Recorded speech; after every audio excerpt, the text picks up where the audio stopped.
আজকের এই বিশেষ বিশ্লেষণে আমরা এমন একটা বিষয় নিয়ে কথা বলবো যা শুনলে হয়তো অনেকেই চমকে যাবেন।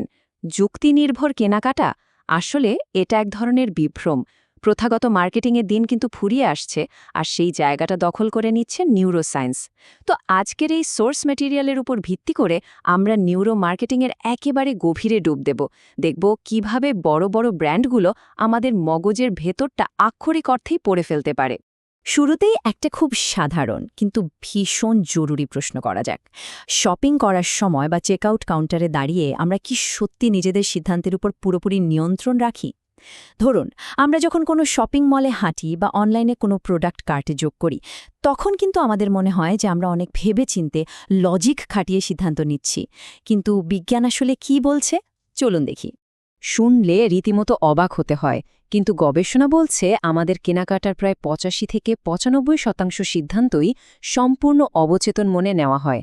হ্যাঁ, ঠিকই শুনেছেন, ৮৫ থেকে ৯৫%। সংখ্যাটা কিন্তু বিশাল, তাই না?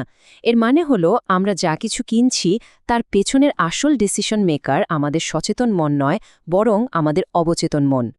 ঠিক আছে, তাহলে আজকের এই আলোচনার রোডম্যাপটা একটু চট করে দেখে নেওয়া যাক। আমরা কথা বলবো ১. অবচেতন মনের শক্তি নিয়ে, ২. মস্তিষ্কের গঠন ও সিদ্ধান্ত, ৩. নিউরোমার্কেটিংয়ের সরঞ্জাম, ৪. Cognitive bias, ৫. Brand case study এবং সবশেষে ৬. ভবিষ্যৎ ও নৈতিকতা। আমাদের প্রথম সেকশন অবচেতন মনের শক্তি, গোপন চালিকা শক্তি। এখানে আমরা মূলত দেখব সেই অদৃশ্য শক্তিগুলোকে যা আমাদের প্রতিদিনের কাজ আর সিদ্ধান্তগুলোকে একেবারে পেছন থেকে নিয়ন্ত্রণ করে। মার্কেটাররা মূলত ৩টে জিনিসের দিকে তীক্ষ্ণ নজর রাখেন: মনোযোগ, আবেগ এবং স্মৃতি। আর এই পুরো খেলাটার পেছনে কাজ করে ডোপামিন নামের একটা রাসায়নিক উপাদান, যা আমাদের ভেতরে কোনো কিছু পাওয়ার তীব্র আকাঙ্ক্ষা তৈরি করে। ডেটা ঘাটলে দেখা যায় ইমোশনাল বা আবেগঘন বিজ্ঞাপনগুলো সাধারণ তথ্যভিত্তিক বিজ্ঞাপনের তুলনায় ২৩% বেশি সফল হয়। মানে ডোপামিন শুধু যে আমাদের আনন্দ দেয় তা কিন্তু নয়, এটা কেনার ইচ্ছাকে এমনভাবে বাড়িয়ে দেয় যা মার্কেটিংয়ের দুনিয়ায় একটা রিয়েল গেম চেঞ্জার। এবার আসা যাক ২ নম্বর সেকশনে, মস্তিষ্কের গঠন ও সিদ্ধান্ত, মানসিক যন্ত্রপাতি। চলুন দেখি এই মানসিক প্রক্রিয়াটা আমাদের চিন্তার ফিজিক্যাল বা ভৌত কাঠামোর সাথে ঠিক কিভাবে যুক্ত। এই স্লাইডে ট্রাইউন ব্রেন মডেলটা কিন্তু দারুণ একটা ব্যাপার। এটা পরিষ্কার দেখাচ্ছে যে মার্কেটিং কিভাবে আমাদের মস্তিষ্কের যৌক্তিক অংশ অর্থাৎ নিওকর্টেক্সকে পুরোপুরি পাশ কাটিয়ে যায়। এদের মূল টার্গেট থাকে আমাদের আবেগপ্রবণ লিম্বিক সিস্টেম আর টিকে থাকার তাগিদ দেওয়া রেপটিলিয়ান ব্রেন। খেয়াল করে দেখবেন, যখন কোনো ব্র্যান্ড নিরাপত্তার অভাব বা ভয়ের কথা বলে, তখন তারা একদম সরাসরি আমাদের এই আদিম মস্তিষ্কে আঘাত করে। আর এই বিষয়টা ড্যানিয়েল কানিম্যানের বিখ্যাত কনসেপ্টটাকে খুব সুন্দরভাবে তুলে ধরে। এখানে সিস্টেম 1 হল আমাদের মনের সেই ফাস্ট, অটোম্যাটিক আর ইমোশনাল অটোপাইলট। অন্যদিকে সিস্টেম 2 হল ধীরগতির লজিক্যাল পাইলট। সফল মার্কেটিং ক্যাম্পেইনগুলো সবসময় চেষ্টা করে আমাদের ব্রেনকে এই ফাস্ট অটোপাইলট মোডেই রাখতে। ওরা কোনোভাবেই চায় না আমাদের স্লো লজিক্যাল পাইলট ঘুম থেকে জেগে উঠুক। আমাদের ৩ নম্বর সেকশন, নিউরো মার্কেটিংয়ের সরঞ্জাম, এক্স রে ভিশন। এবার সময় হয়েছে ইন্ডাস্ট্রির ভেতরের কিছু গোপন প্রযুক্তি দেখার, যেগুলো দিয়ে আক্ষরিক অর্থেই মানব মনের এক্স রে করা যায়। মজার ব্যাপার হলো এই প্রযুক্তির বৈচিত্র্য। একদিকে যেমন মস্তিষ্কের রক্তের প্রবাহ মাপার জন্য এফএমআরআই-এর মতো প্রচণ্ড ব্যয়বহুল মেশিন আছে, অন্যদিকে আছে বেশ সাশ্রয়ী আই ট্র্যাকিং বা ফেশিয়াল কোডিং সফটওয়্যার। আবার ধরুন ইইজি এর কথা, এটা দিয়ে তো চোখের পলকে মস্তিষ্কের ইলেকট্রিক্যাল ওয়েভ মাপা যায়। এগুলো ব্যবহার করে ব্র্যান্ডগুলো একেবারে নিখুঁতভাবে বুঝে ফেলে আমরা ঠিক কখন রোমাঞ্চিত হচ্ছি আর কখন বোর ফিল করছি। পরবর্তী সেকশন ৪, কগনিটিভ বায়াস, মানসিক শর্টকাটের ব্যবহার। চলুন দেখি এই টুলগুলো কিভাবে আমাদের মস্তিষ্কের স্বাভাবিক কগনিটিভ শর্টকাট বা মানসিক ত্রুটিগুলোকে কাজে লাগায়। ধরুন, কোনো একটা জিনিসের দাম প্রথমে দেখানো হলো $50। আমাদের মস্তিষ্ক কিন্তু ওই $50-এই অ্যাঙ্কার বা আটকে যায়। এরপর যখন দাম কেটে $30 লেখা হয়, তখন ওই $30কে আমাদের কাছে একটা বিশাল পুরস্কার বা ডিসকাউন্ট বলে মনে হয়। একেই বলে অ্যাঙ্কারিং বায়াস, মানে প্রথম দেখা তথ্যের ওপর আমাদের যে অতি নির্ভরশীলতা, সেটাকেই এখানে টোপ হিসেবে ব্যবহার করা হয়। এরপর আসে এখানকার সবচেয়ে ইন্টারেস্টিং পয়েন্ট, জাইগার্নিক এফেক্ট। মানুষের একটা অদ্ভুত স্বভাব হলো তারা শেষ করা কাজের চেয়ে অসমাপ্ত বা অর্ধেক ফেলে রাখা কাজ বেশি মনে রাখে। আর এই অসমাপ্ত কাজের কারণে মনের ভেতর যে একটা চাপা টেনশন তৈরি হয়, ই কমার্স ওয়েবসাইটগুলো ঠিক সেটাকেই ক্যাশ করে।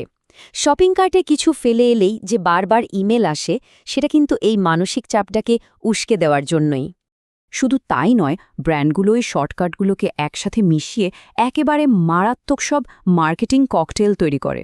যেমন ধরুন, বিশ্বাস অর্জনের জন্য সোশ্যাল প্রুফ, মানে সবাই কিনছে তাই আমিও কিনি, এই ফিলিংটা।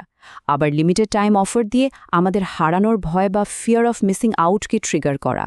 আরেকটা দারুণ উদাহরণ হলো ফ্রেমিং এফেক্ট। খাবারের 10% ফ্যাট না বলে যদি বলা হয় 90% ফ্যাট ফ্রি, আমাদের ব্রেন কিন্তু খুব সহজেই সেটাকে পজিটিভ হিসেবে নিয়ে নেয়। 5 নম্বর section, brand case study, theory in action. এতক্ষণ তো আমরা শুধু থিওরি নিয়ে কথা বললাম। এবার চলুন দেখি গ্লোবাল ব্র্যান্ডগুলোর হাতে পড়ে এই ডেটাগুলো কিভাবে একেবারে জীবন্ত হয়ে ওঠে। এই ক্লাসিক কোলা স্টাডির রেজাল্ট কিন্তু রীতিমতো অবাক করা। ব্লাইন্ড টেস্টে যখন কোক আর পেপসি খেতে দেওয়া হলো, তখন দেখা গেল স্বাদের দিক থেকে পেপসি জিতে গেছে। মস্তিষ্কের রিওয়ার্ড সেন্টার পেপসিতে বেশি সাড়া দিচ্ছে।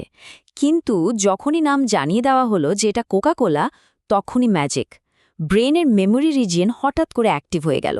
মানে একটা স্ট্রং ব্র্যান্ডের স্মৃতি আর ইমোশন আক্ষরিক অর্থে আমাদের ফিজিক্যাল স্বাদকে হারিয়ে দিতে পারে। জাস্ট ভাবা যায় না। পেমেন্টের ক্ষেত্র ব্যাপারটা অনেকটা একই রকম। ব্রেন স্ক্যান করে দেখা গেছে, যখন আমরা ক্রেডিট কার্ড সোয়াইপ করি, তখন আমাদের মস্তিষ্কের যে অংশটা ব্যথা আর ঝুঁকির সাথে যুক্ত, সেটা অ্যাক্টিভ হয়ে যায়। কিন্তু পেপ্যাল বা অন্য কোনো ডিজিটাল ওয়ালেট ব্যবহারের সময় আমরা সেফ ফিল করি। আমাদের মধ্যে একটা রিওয়ার্ড বা পুরস্কারের অনুভূতি কাজ করে। ঠিক এই কারণে ই কমার্স সাইটগুলো পেমেন্ট প্রসেসটাকে এতটা মসৃণ আর পেইন ফ্রি রাখার চেষ্টা করে। আমরা চলে এসেছি শেষ সেকশনে, 6 নম্বর বিভাগ, ভবিষ্যৎ ও নৈতিকতা, দ্য মরাল টাইটার রোপ। বিজ্ঞানের এই চূড়ান্ত পর্যায়ে এসে আমাদের একটা খুব ডেলিকেট বা সংবেদনশীল প্রশ্নের মুখোমুখি হতে হয়। ভবিষ্যতের দিকে তাকালে দেখা যায় এআই বা আর্টিফিশিয়াল ইন্টেলিজেন্স সবকিছু বদলে দিচ্ছে। খুব শীঘ্রই ওয়েবসাইটগুলো রিয়েল টাইমে আমাদের চেহারার মাইক্রো এক্সপ্রেশন বা একেবারে সূক্ষ্ম অভিব্যক্তিগুলো বিশ্লেষণ করতে পারবে। স্ক্রিনের দিকে তাকিয়ে আমরা হাসছি নাকি বিরক্ত হচ্ছি, সেটা বুঝে এআই সাথে সাথেই ওয়েবসাইটের কন্টেন্ট আর লেআউট পাল্টে ফেলবে। ভাবলে একটু সাইফাই মুভির মতো মনে হয়, তাই না? কিন্তু এই যে বিপুল ক্ষমতা, এটা ব্যবহার করার জন্য কিছু শক্ত নৈতিক সীমারেখা থাকাটা একেবারে মাস্ট।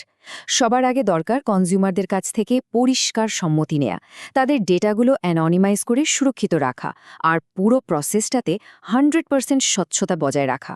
মূল লক্ষ্য হওয়া উচিত কনজিউমারদের একটা ভালো এক্সপিরিয়েন্স দেয়া, কোনোভাবেই তাদের দুর্বলতার সুযোগ নেয়া নয়। আমাদের আজকের এই আলোচনার একদম শেষে এসে একটা গভীর প্রশ্ন রেখে যেতে চাই, যা আমাদের সবাইকে একটু হলেও ভাবাবে। মানুষের প্রয়োজন বোঝা আর তার মনকে ম্যানিপুলেট করা, এই দুটোর মাঝখানের লাইনটা আসলে কোথায়? পরের বার যখন শপিং করতে যাবেন, এই সূক্ষ্ম নৈতিক রেখাটা নিয়ে একবার হলেও ভেবে দেখবেন। কে জানে, এই প্রশ্নের উত্তরটাই হয়তো আগামী দিনের মার্কেটিং দুনিয়াকে নতুন করে সংজ্ঞায়িত করবে।